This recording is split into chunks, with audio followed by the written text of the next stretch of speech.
Mesdames et messieurs, bonsoir, bienvenue dans ce principal rendez-vous de l'information. Tout de suite, voici les titres qui vous seront développés.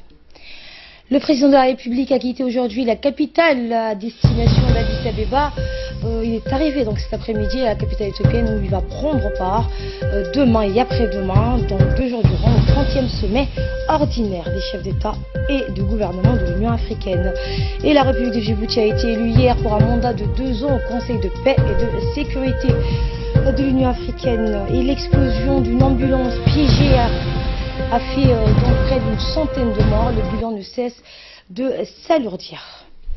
Bonsoir et merci de nous accueillir chez vous. Le chef de l'État est arrivé cet après-midi à Addis Abeba pour participer aux travaux de la 30e session ordinaire de la conférence des chefs d'État et de gouvernement de l'Union africaine, prévue dimanche et lundi dans la capitale éthiopienne. Il a été accueilli à son arrivée par le ministre du Travail et des Affaires sociales éthiopien et des hauts responsables de l'Union africaine, ainsi que l'ambassadeur de Djibouti à Addis Abeba, Mohamed Idriss Falah.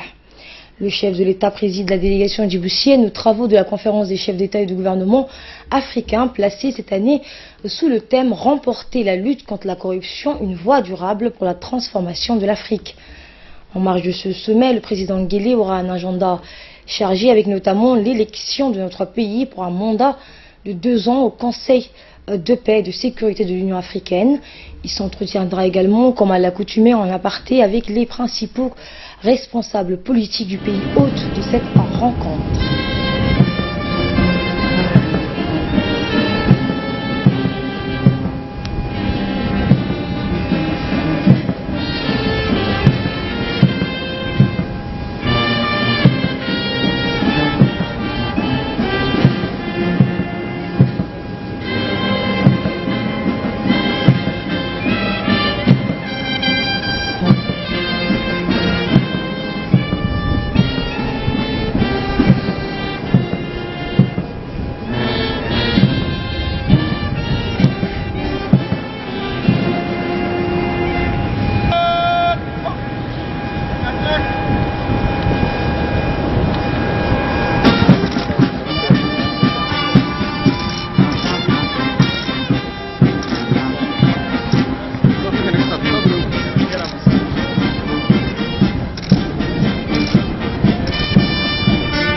Le chef de l'État s'entretiendra avec lors de cette rencontre avec notamment le Premier ministre éthiopien El Abdi Salem, mais également avec plusieurs de ses homologues chefs d'État et de gouvernement des pays d'Afrique participant comme lui à ce 30e sommet de l'Union africaine. Une importante délégation comprenant le ministre djiboutien des Affaires étrangères et de la coopération internationale Mohamed Ali Youssouf accompagne le président de la République Ismaël Omar Guelleh dans le cadre de ce déplacement de travail à Addis Abeba, la capitale éthiopienne.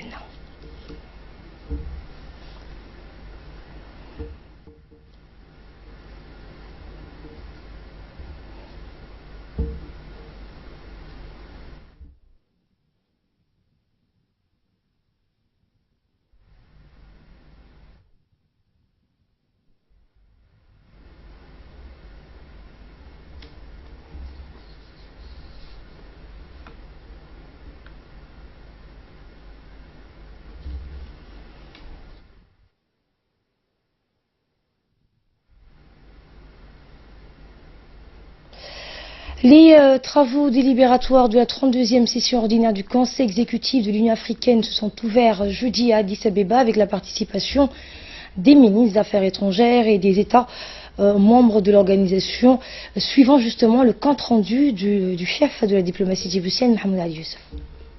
Le président de la République va participer à cette conférence à la tête d'une forte délégation. Il faut savoir que le thème de cette conférence cette année est la lutte contre la corruption pour une transformation du continent africain dans le domaine économique. La République de Djibouti donc aura aujourd'hui un rôle encore plus important à jouer puisque Djibouti a été élu au Conseil de paix et de sécurité avec 50 voix sur 55. Et donc ceci est une reconnaissance de l'action diplomatique djiboutienne et surtout du rôle que notre pays joue en matière de paix et de sécurité dans la sous-région et sur le continent, et dans les différents aspects, dimensions de l'intégration économique sur notre continent. En marge de ce 32e sommet de l'Union africaine, s'organise et se déroule actuellement déjà le Conseil, la 30e conférence du Conseil exécutif, qui est celui donc des ministres des Affaires étrangères. Il y a également d'autres réunions importantes qui siègent et qui se déroulent en ce moment à Addis Abeba, au siège de l'Union africaine. Et je peux citer parmi ces réunions celle de l'IGAD, où la question du nouveau secrétaire exécutif sera débattue, ainsi que la question du Sud-Soudan. Il y a également des réunions parallèles, notamment un forum des affaires sur le continent africain qui aura lieu le 30 dans le cadre des actions, des réunions organisées par la CEA. Voilà une série de réunions et de rencontres qui vont marquer les discussions et les débats ainsi que les délibérations qui auront lieu donc dans les jours qui viennent à Addis Abeba. Nous avons, comme vous le savez, pour le poste de secrétaire exécutif, un candidat djiboutien, et nous allons œuvrer à ce que donc notre candidat puisse avoir la chance d'être élu donc à ce poste. Vous savez que l'ancien secrétaire exécutif a terminé donc ses 2 mandats et doit quitter ce poste. Il y aura pour le chef de l'État des rencontres bilatérales qui sont prévues avec un certain nombre de ses homologues africains. Nous souhaitons également faire avancer l'agenda d'une meilleure intégration avec la Chine, qui est donc un pays qui finance beaucoup de projets sur le continent africain. J'ai moi-même eu ce matin une rencontre avec le vice-ministre des Affaires étrangères chinois pour pouvoir donc appuyer la position de la Chine pour l'organisation du prochain FOCAC, donc au mois de septembre prochain à Pékin, et le chef de l'État, Son Excellence M. Ismaël Maguelle, a déjà été invité pour participer à ce FOCAC 7, qui est donc une rencontre extrêmement attendue et importante pour le continent africain. Bien entendu, beaucoup de thèmes, je dirais des sous-thèmes, ont déjà été débattus au niveau du Conseil exécutif, du COREP, notamment la situation humanitaire sur le continent africain. Il y a également un débat important sur la réforme de l'organisation elle-même, une réforme qui est conduite et pilotée par le président Kagame, qui lui va prendre maintenant la relève de la présidence du sommet du président Condé, je dirais, du Guinée. Donc le président Kagame représente aussi la région. Et ce sera donc le président Kagame du Rwanda qui sera donc le futur président de l'Union africaine pour l'année 2018 en cours.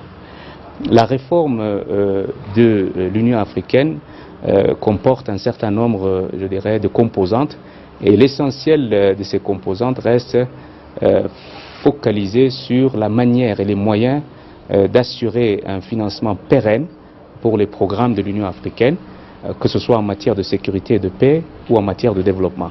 Donc vous savez que les chefs d'État africains avaient, il y a 2 ans de cela déjà, décidé que 0,2% de taxes seraient levées sur toutes les importations éligibles des États membres. Donc cette mesure va être mise en place, certains pays l'ont déjà mise en place, notamment Djibouti, pour que le financement qui était autrefois à hauteur de 70%, donc octroyé ou apporté par les donateurs et la communauté internationale, cette fois-ci, l'Union africaine souhaite garantir, assurer le financement de ses propres programmes, ce qui reflète un peu le souci d'octroyer une certaine indépendance et une certaine autonomie aux actions et surtout une certaine prévisibilité aux actions de l'Union africaine en matière de paix et de sécurité.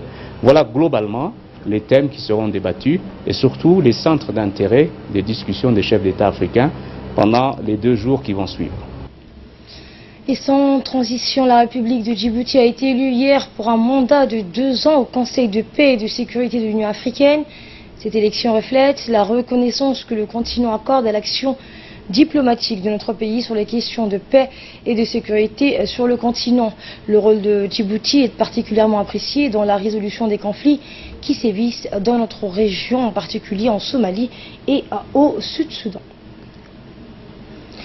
Également dans l'actualité, le président de la République, Ismaël Omar Guelleh, avait procédé donc jeudi en fin de matinée à l'inauguration de la route reliant Ali Sebié à Assamo. C'est le magazine de la rédaction sur un commentaire de Samata Saïd. Regardez.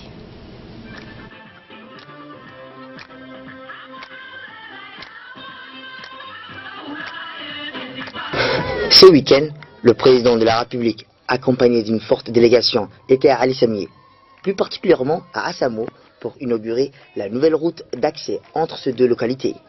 Il était accompagné d'une forte délégation comprenant le Premier ministre et le ministre de la Culture et plusieurs membres du gouvernement. La population de la région Assajouk, avec à leur tête les principaux autorités civiles et militaires et coutumiers, ont réservé un accueil chaleureux à la délégation conduite par le président. Après avoir coupé le ruban de la nouvelle route de Ali Sebié à Assamo, le président Guelleh et sa délégation se sont dirigés vers Assamo en empruntant le nouvel axe routier destiné à désenclaver le village de Assamo où un accueil chaleureux leur a été réservé. Le président a tenu une réunion avec les leaders communautaires du village de Assamo en présence des officiels djiboutiens. Prenant la parole à son tour, après les interventions des notables à l'heure de la réunion à Assamo, en présence du Premier ministre et des membres du gouvernement et du haut responsable du pays de la région de Assajouk, le président de la République a remercié la population pour l'accueil chaleureux qui lui a été réservé.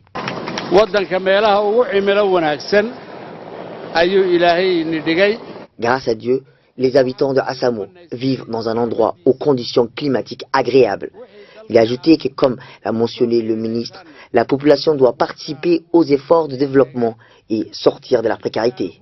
Il doit constamment fournir des efforts pour améliorer ses conditions d'existence. Nous vivons en paix aujourd'hui et nous nous efforçons à être toujours à l'écoute de la population.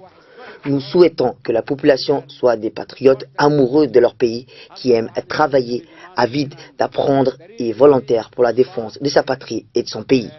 Nous sommes venus aujourd'hui ici à continuer, Président, pour inaugurer un tronçon routier destiné à améliorer l'accès entre Ali Sebié et Assamo.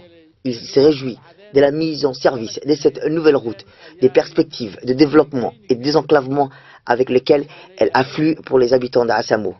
Maintenant que vous disposez d'un meilleur accès routier avec le reste du pays, profitez au maximum pour multiplier vos bénéfices et recettes, a exhorté le chef de l'État, réitérant à nos compatriotes de cette région sa détermination à rester en permanence à leur écoute et à leur apporter toute l'assistance nécessaire à leur rayonnement économique et social. Désormais, a déclaré le chef de l'État, les habitants de Assamo pourront acheminer leur production agricole vers le marché où il y a beaucoup de clients. Il a aussi précisé que les ministres ont pour instruction d'être toujours aux côtés de la population pour satisfaire leurs besoins en eau, formation technique. Tout doit être fait pour améliorer leurs conditions d'existence. La priorité pour la population, c'est d'abord la promotion, l'éducation, l'égalité des droits pour tout le monde, garçons ou filles. Le développement du genre est aussi une priorité pour nous tous. On dit que notre pays est propice pour le développement de l'élevage caprin, raison pour laquelle nous allons favoriser à lancer l'exploitation des chèvres de race en rendement laitier, a déclaré le chef de l'État.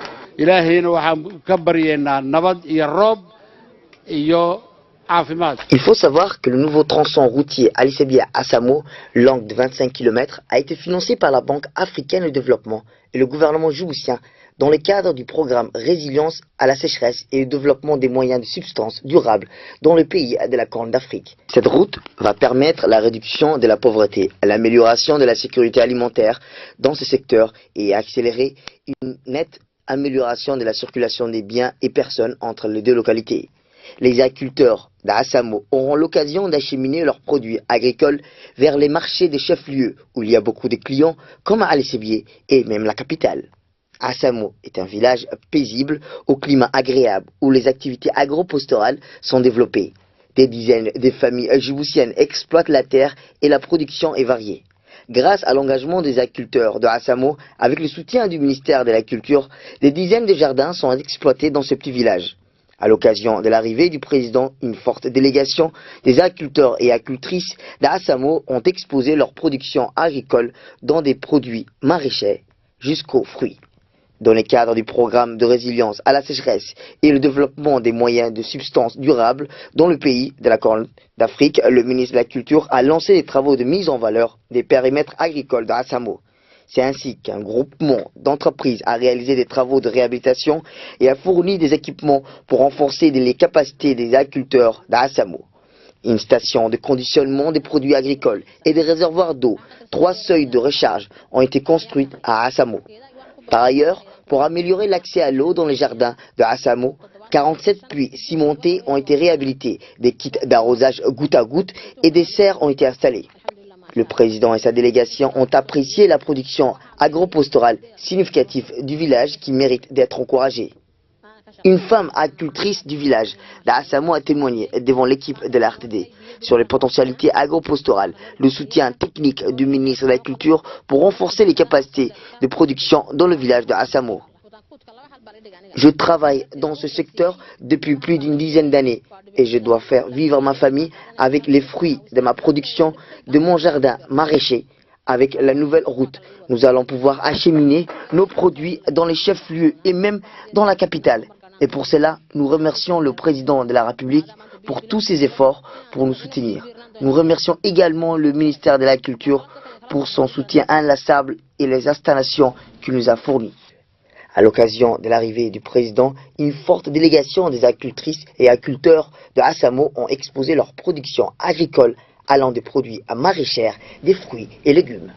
Le président et sa délégation ont apprécié la production agro-pastorale significative dans le village qui mérite d'être encouragée. Dans le reste de l'actualité, la secrétaire générale de l'Union nationale des femmes djiboutiennes, Mme Fatouma Moussa, accompagnée de la ministre de la Femme et de la Famille, Mme Moumena Hamada Hassan, a procédé jeudi à l'inauguration des antennes de l'UNFD à Cité Nassib. La cérémonie d'inauguration a vu la présence des leaders communautaires et la population donc locale de cette cité. Objectif, offrir aux femmes un lieu de rencontre, de concertation, mais aussi un espace pour apprendre diverses formations telles que la couture, la broderie, l'alphabétisation et l'artisanat qui constituent de ce fait un levier pour le développement social. À tour de rôle, les femmes ont pris la parole pour exprimer leur satisfaction pour cette initiative et ont assuré d'en profiter au maximum. Elles n'ont pas manqué donc de remercier la première dame, Mme Khadra Mohamed Haid, pour son engagement au profit des femmes.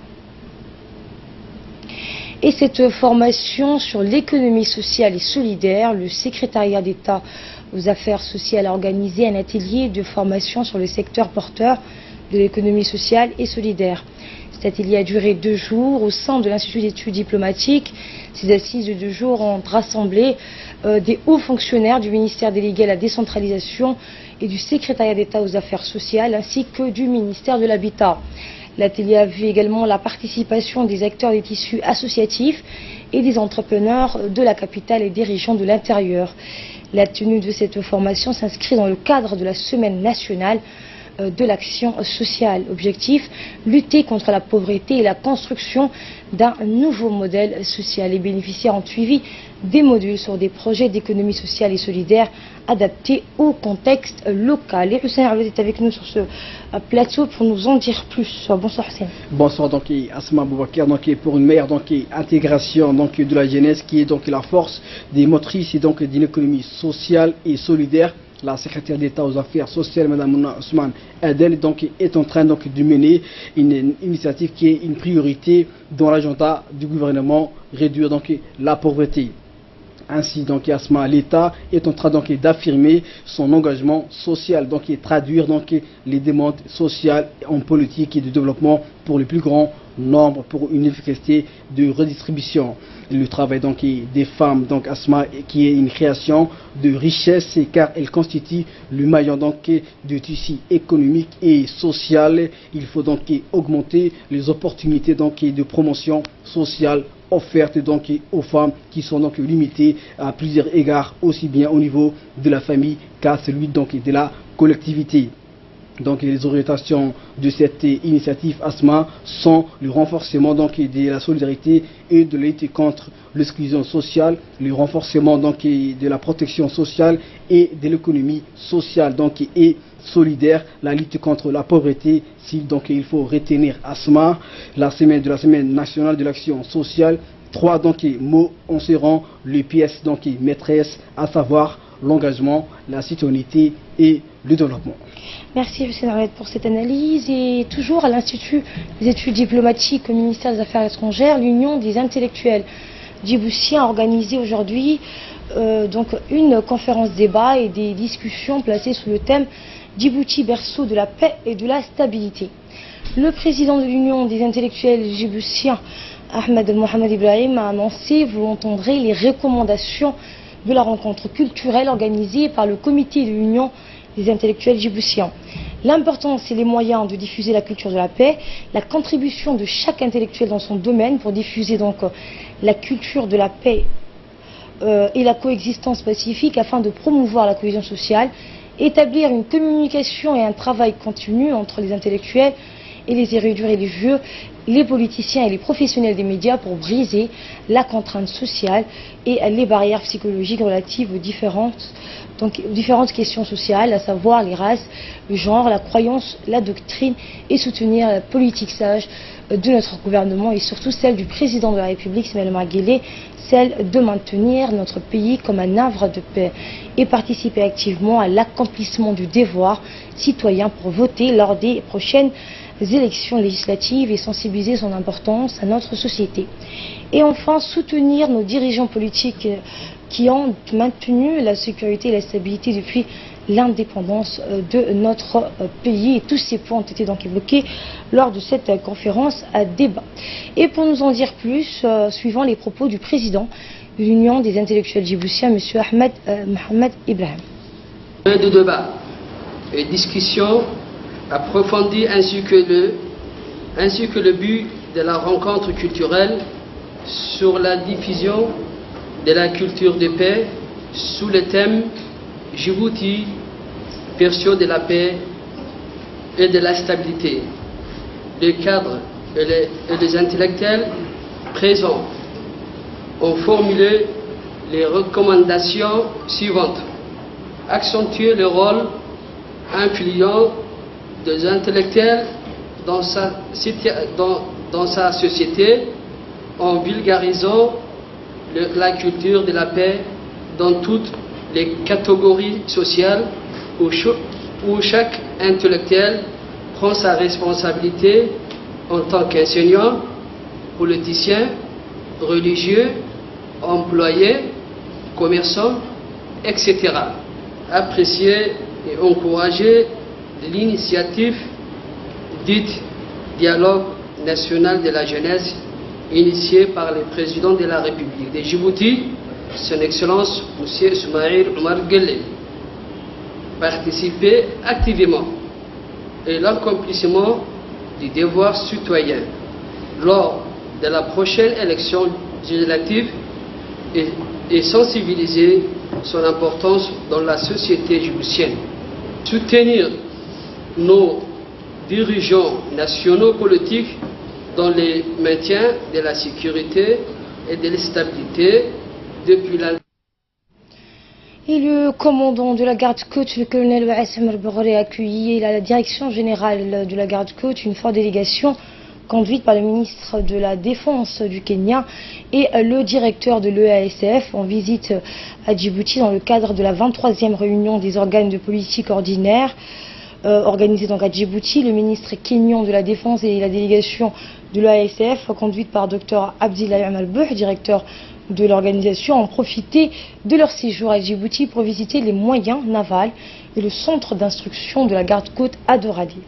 La délégation a apprécié le travail louable de la garde-côte et les résultats remarquables réalisés par l'institution durant ces dernières années. Ils ont aussi souligné que la garde-côte est une institution importante dans le domaine de la sécurité et la sûreté maritime régionale et plus précisément dans l'une des voies maritimes la plus fréquentée dans le monde. Il s'agit du détroit de Bab el-Mandab.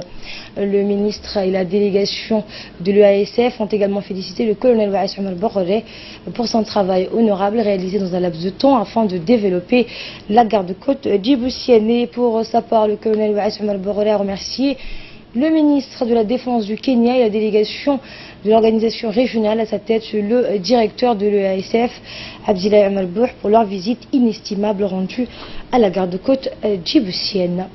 Et un mot en sport pour clore l'actualité nationale. La fédération djiboutienne de karaté a procédé hier soir dans la salle de gymnastique du lycée d'État de Djibouti à un entraînement de masse entre les différentes écoles de karaté devant les responsables et parents des élèves pratiquant cette discipline. Rappelons que cet événement premier du genre de la discipline a été marqué par un entraînement de masse avec les leçons techniques du président de la Fédération nationale de karaté, M. Abdelkader Burhan Kenanou.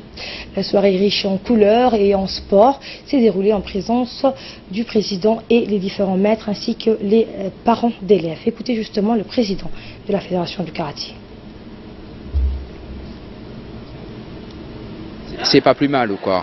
Donc l'objectif, nous avons notre objectif aussi à l'avenir, c'est de faire un art, un entraînement de masse des arts martiaux. Quand je dis arts martiaux, c'est regrouper d'autres arts, c'est-à-dire qu'ils soient karaté, judo, taekwondo, kung fu, daikaitoryu, leur faire un truc collectif ensemble, et c'est une façon de les sensibiliser pour voir. En même temps, ça permet de vulgariser aussi les arts martiaux en général et tout. Bon, ça en général, on le fait dans la nuit des arts martiaux. À défaut de la nuit des arts martiaux, on fera un stage que je vais proposer, un stage avec tous les professeurs. S'ils adhèrent, bon, ce sera une première. Sport toujours, mais athlétisme cette fois, où la 9e édition du 15 km de Djibouti Télécom s'est déroulée hier après-midi sous l'égide de la fédération. Sous le guide donc, de la Fédération djiboutienne d'athlétisme, en président par intérim, Saïd Ismaël Hassan, en compagnie du directeur général de Djibouti Télécom. Eh bien, le comité directeur de la Fédération djiboutienne de l'athlétisme, sans oublier les athlètes internationaux djiboutiens, citant par ailleurs les établissements et services dont émanent les athlètes participants. Il s'agit des forces armées djiboutiennes, de la garde républicaine, de la police nationale, de la gendarmerie nationale et de la garde djiboutienne. Établissement Hilla, les forces françaises donc stationnées à Djibouti, notamment les membres de Running Escargot. L'athlète Moumine Bouh a brillé pour la 2e fois en remportant la première place avec un chrono de 46 minutes 12 secondes. Et la 2e place est revenue à Moussa Omar Waïs sur un chrono de 46 minutes. Écoutez le directeur général de Djibouti Télécom, M. Mohamed Assoui.